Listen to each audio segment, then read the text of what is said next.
Hello అందరూ. మామూలుగా నా గురించే నేను అన్ని రకరకాలుగా ఏమంటారు దాన్ని ఇది విన్నాను కామెంట్స్, స్పెషలీ నా డివోర్స్ అప్పటి నుంచి 2012 అప్పటి నుంచి. అంటే అన్ని క్రియేటివ్ అన్ని డిపార్ట్మెంట్స్ కవర్ చేసేసారు నా గురించే. When my divorce was declared and నా పర్సనల్ లైఫ్ మీద కమెంట్స్, నా మీద కమెంట్స్, నా అల్యూమనీ ఎంత తీసుకున్న ఆ కమెంట్స్, నేను ఏ పొలిటికల్ పార్టీలో బానిసం ఉన్నాను ఆ కమెంట్స్ అన్నీ. అంటే నేను అనుకున్నాను ఇంకా ఏం మిగలలేదు నాకు వినటానికి ఈ లైఫ్లో. నేను ఆ రోజు కొంచెం కోపం పడ్డాను దీంట్లో, ఆ ప్రెస్ కాన్ఫరెన్స్లో. ఎందుకు కోపం పడ్డాను, ఒక తెలియలేని వ్యక్తి రోడ్ నుంచి లోపలికి వచ్చి నాకు తిడుతున్నారు, అతను నాకు దున్నపోతా అన్నాడు. నేను కోపం పడకూడదా? మీరు ఉట్టి నా కోపం చూశారు, అతను చేసిన గొడవ అక్కడ మీరు చూడలేదు సరిగా. సో నేను నా కోపం చూసి ఇదిగో ఇది తనకే రేబీస్ అయిపోయింది, ఇది రేబీస్ లంజా, ఏంటి మాటలు ఇవి? ఏంటి కుక్కలు తనకే కరవాలి తన ఒక్క కమెంట్ నేను చదివాను. నా నిజంగా నా ఆత్మ ఇట్లా షివర్ అయిపోయిందంటే, ఈ పిచ్చి కుక్కలు ఆ రేణు దేశాయి ప్రైవేట్ పార్ట్ని కరిస్తే అప్పుడు ఆ రేబీస్ లంజాకి తెలుస్తుంది. ఏంటి భాష ఇది? ఆ భాష ఏంటి? ఆ థాట్స్ ఏంటి? ఈ కమెంట్ నేను ఆ రోజు ఆ కమెంట్ చూసి నేను ఎంత షాక్ అయిపోయినాను. నేను ఆ బ్లాక్ చేసేసాను. నాకు వాళ్ళు పంపించాను, నేను డిలీట్ చేశాను. నాకు అది దొరకట్లేదు. నాకు దొరకనుంటే నేను నిజంగా ఇన్స్టాగ్రామ్లో పెట్టేది. మీరు ఒక 5,000 6,000 ఫోన్ చేతిలో పెట్టుకొని ఏదో ఒక అకౌంట్ పెట్టుకొని మీరు టైప్ చేయగలుగుతున్నారంటే మీరు you come under educated category, you don't come under village category. So మీరు ఎడ్యుకేటెడ్ కొంచెం, అంటే ఏ సంస్కారాలతో మీ అమ్మ నాన్న మీకు పెంచారు అంటే నిజంగా నాకు మీ అమ్మ నాన్న మీద నాకు బాధేస్తుంది. సరిగా మీకు పెంచలేదు. ఒట్టి మగాలు కాదు, చాలామంది ఆడవాళ్ళు కూడా ఇష్టమున్న బూతులు తిడుతున్నారు, ఇష్టమున్న మాట్లాడుతున్నారు. అరే నేను ఏం చెప్పాను? నేను ఒక ఎన్జిఓ, ప్రాణుల కోసం నేను ఎన్జిఓ పెట్టుకున్నాను. నేను ప్రాణుల గురించి మాట్లాడుతున్నాను. మొన్న ఒక కేసు జరిగింది, కాస్ట్ బేస్డ్. ఒక లోవర్ కాస్ట్కి అప్పర్ కాస్ట్కి ఇద్దరు ఆ భార్య భర్తలు చిన్న బిడ్డని ఏదో టెంపుల్ తీసుకెళ్తే, నాకు డీటెయిల్స్ ఇంకా తెలీదు, ఆ ఏదో ఫైట్లో చిన్న బిడ్డకి తగిలి ఆ చిన్న బిడ్డ చనిపోయింది. దీంట్లో నా సంబంధం ఏంటి చూడండి. కుక్క ఖర్చున వల్ల చావు కాదు. నా దూరం కూడా నా సంబంధం లేదు ఈ సిచ్యువేషన్కి. ఒక పనికి మాలేని వెధవ ఇన్స్టాగ్రామ్లో దానికి ఏదో 500-600 ఫాలోవర్స్తో నేను జస్ట్ చెప్పింది ఎక్కడ న్యాయం అన్ని కుక్కల్ని చంపటం ఎక్కడ న్యాయం అని, దాంట్లో ఇది పెట్టేసి ఆ చిన్న బిడ్డది పెట్టేసి కింద ఒక 500 మంది నాకు తిడుతున్నారు బూతులు. మీకు కొంచెం కూడా బుద్ధి ఉందా? ఒక చిన్న బిడ్డ చనిపోయింది కాస్ట్ వార్లో, నేనేం చేయాలి దాంట్లో? ఆ లంజా రేణు దేశాన్ని చూపించండి, ఆ రేణు దేశాన్ని చూపించండి. అరే దాంట్లో ఏదైనా సెన్స్ ఉందా? మీకు నిజంగా ఆ బిడ్డ కోసం ఏదైనా ఉంటే అక్కడ వెళ్ళి ఆ టెంపుల్ వాళ్ళతో మీరు చూసుకోండి, ఎవరు ఆ బిడ్డని చంపారు వాళ్ళని మీరు అరెస్ట్ చేయించండి, ఆ బిడ్డకి న్యాయం చేయండి. ప్రతిసారి నాకు వచ్చి నా మీద ఎందుకు పడుతున్నారు మీరు? మీకు నిజంగా బిడ్డల కోసం, ఆడవాళ్ళ కోసం, మనుషుల ప్రాణం కోసం నిజంగా మీకు ఉంటే మీరెందుకు ఏం చేయట్లేదు? మీకు ఆ చెత్త ఫోన్ ఉంటుంది 5,000-6,000 రూపీస్ది, ఒక 50 రూపీస్ మీరు రీఛార్జ్ పెట్టుకొని జస్ట్ కమెంట్ పెట్టుకోవటం ఒక ముక్కు. మీరు నాకు కలిసారా? ఎప్పుడైనా నాకు కలిసారా?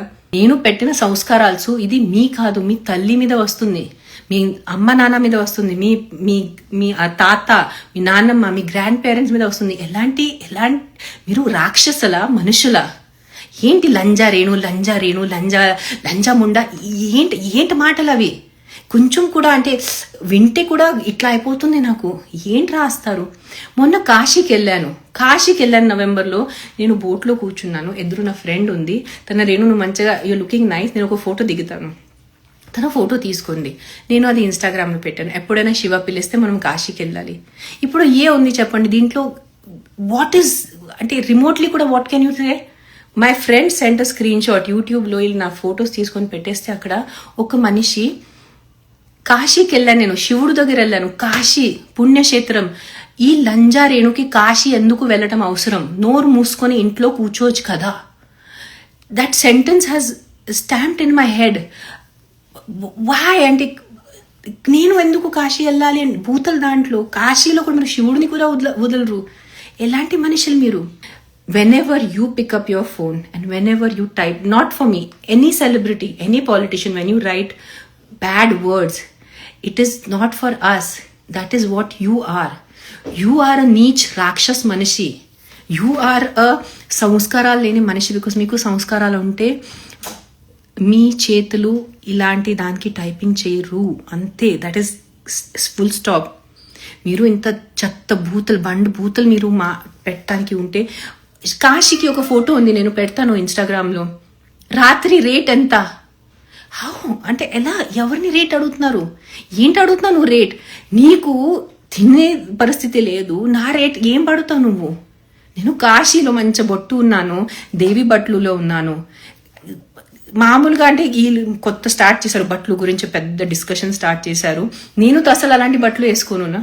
నేను కాశీలో ఫుల్ ఇక్కడి నుంచి కవర్డ్, ఎర్ర బట్టలులో, దేవి అమ్మవారు బట్టలులో బొట్టు పెట్టుకుని ఉంటే నీ నైట్ రేట్ ఎంత నాకు అడుగుతున్నారు?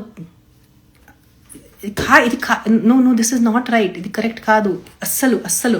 అంటే there is no way we can give any explanation to this. Please understand. నిజంగా చెప్తున్నాను. జస్ట్ ఈ అందరితో మీరు షేర్ చేయండి, ఆడవాళ్ళు మగాళ్ళు. ఇన్స్టాగ్రామ్లో, సోషల్ మీడియాలో, యూట్యూబ్లో వెళ్ళి బూతలు పెట్టడం జనాల్ని మానేయండి. నేను ఇది సేవ్ చేస్తాను, ప్లీజ్ షేర్ చేయండి, మీ అందరు షేర్ చేయండి. మీకు నిజంగా చెప్తున్నాను, ఇది మంచిది కాదు. నేను అది చెప్పాను, నాకు బూతులు పెట్టేసి ఏ ప్రాణం సేవ్ అవ్వట్లేదు, ఉట్టి ఆ బూతుల కింద మిగులుతుంది, ప్రాణం ఏమీ సేవ్ అవ్వట్లేదు. అది గుర్తుపెట్టుకోండి మీరు. And stop it. నిజంగా ఒక స్టేజ్ దాటిపోయింది. ముందు నా పర్సనల్ లైఫ్ గురించి మాట్లాడారు, నేను విన్నాను. సారీ, వదిలే. మరి కుక్కల గురించి మాట్లాడారు, అదే విన్నాను. మొన్న నాకు సంబంధం లేని ఒక బిడ్డ చనిపోతే దాంట్లో నాకెందుకు తిడుతున్నారు మీరు? ఏదైనా సెన్స్ ఉందా మీకు? ఏదైనా 1% సెన్స్ మిగిలిందా మీ అందరిలో? Frustrated, you guys are just frustrated with your life. మీకు మంచి లవ్ లైఫ్ లేదు, పెళ్ళి సరిగా లేదు, పని లేదు, స్ట్రెస్ వల్లే ఏదో వచ్చి ఇన్స్టాగ్రామ్లో బూతులు పెట్టేసి వెళ్ళిపోవటం తప్ప యూఆర్ నాట్ గుడ్ పీపుల్. మీరు మంచి మనుషులు కాదు, మీరు రాక్షసులు, నిజంగా అసూరస్ మీరు. యూ గైజ్ ఆర్ లిటరలీ అదే అనాలి మీరు. I'm stopping this life and stop it now. నేను ఇప్పుడు నేను మీకు వదలను, అది గుర్తుపెట్టుకోండి. ఇప్పుడు మా పేరుతో పట్టుకుంటున్నాను, మేము మీ ఇంటికి వస్తాను, అప్పుడు చూద్దాం మీకు ఎంత ధైర్యం ఉంది నాకు బూతులు పెట్టడానికి. That is the time I will check you guys out. అప్పుడు నా ఫేస్ మీద నాకు తిట్టండి, అప్పుడు చూస్తాను. ఇక నిజంగా మీకు దమ్ము ఉంటే నా ఫేస్ మీద నాకు తిట్టండి, అప్పుడు చూద్దాం. మీ అమ్మ నాన్న ముందు తిట్టండి, ఇదిగోండి అమ్మ నాన్న, నాకు ఈ అమ్మాయి తెలీదు, ఈ ఆడవాళ్ళు నాకు తెలీదు, ఈమె ఎవరు తెలీదు, నేను ఎప్పుడు కలవలేదు, కానీ ఈమెకి నేను చెత్త బండి బూతులు తిడుతున్నాను, అప్పుడు చెప్పండి మీ అమ్మ నాన్నని, అప్పుడు చూద్దాం వాళ్ళు ఏమంటారు.